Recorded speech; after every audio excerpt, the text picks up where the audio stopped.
Okay, so Avanti asked me to explain him what is what. I'll try my best. He asked me what is impedance, what is capacitance, and what is inductance. Now, and how to do some transformation from polar to complex and from complex to polar. Although he described the complex as rectangular system, which is basically the same thing. Now, what is impedance? Impedance is just the same as resistance, but this is for the resistance for AC circuitries. And the capacitance is capacitance. Inductance is basically the properties of coil. Now, how to calculate impedance? Well, let's see. Impedance is represented as XR, XC, and XL. So this stands for reactance of resistor, reactance of capacitor, reactance of inductor. Now, what is reactance of resistors? Reactance of resistors is same as the resistance itself, which stands for Vmax and Imax. And how do we get it?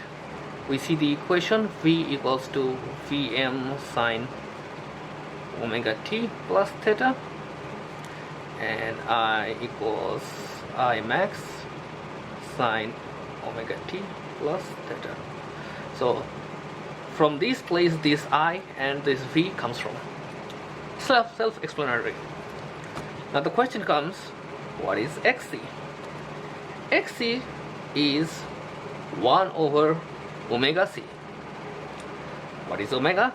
Omega is same thing from the equation previous. Omega is 2 pi multiplied by frequency. It's that simple.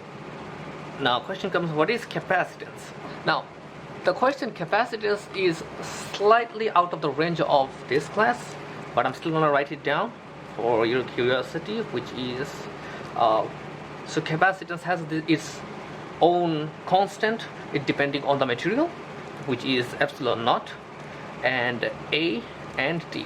The A is the area of the surface area of the capacitor, and D is the distance between these capacitors. They're like this.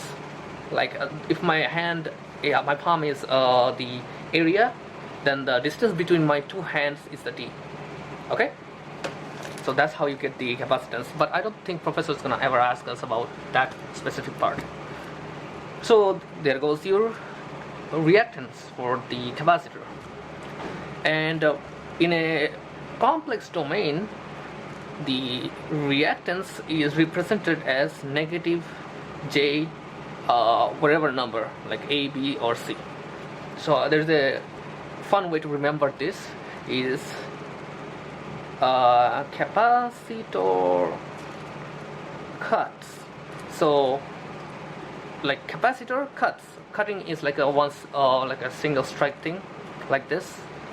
That way you will always remember that you have to put a negative sign in front of like the value of capacitance in the complex domain. You can't forget this. This is like very, very important. Anyway, let's go to the reactance of inductor or coil, which is omega L. Then again, this omega is from the same equation, like over there, the sine omega t. That's the place where the omega is gonna come from. And if you ask me, like, how do we get this value of inductor, which is L?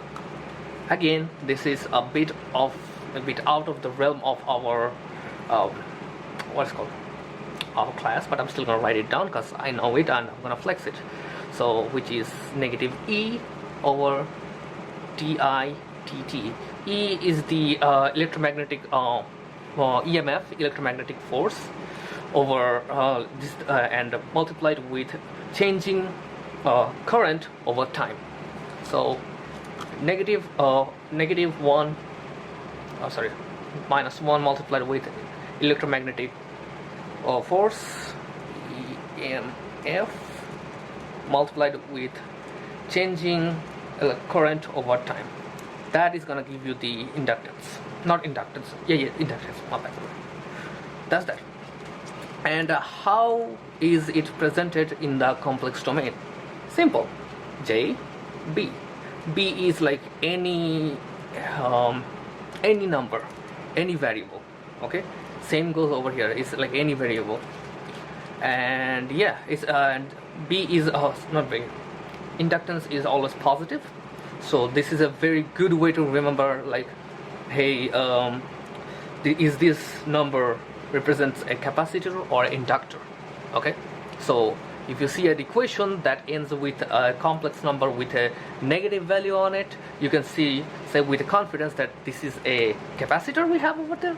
Or if you say there is a like positive number complex part, like all the number has all complex structure, like say A plus JB, like they have like a one real part and a complex part.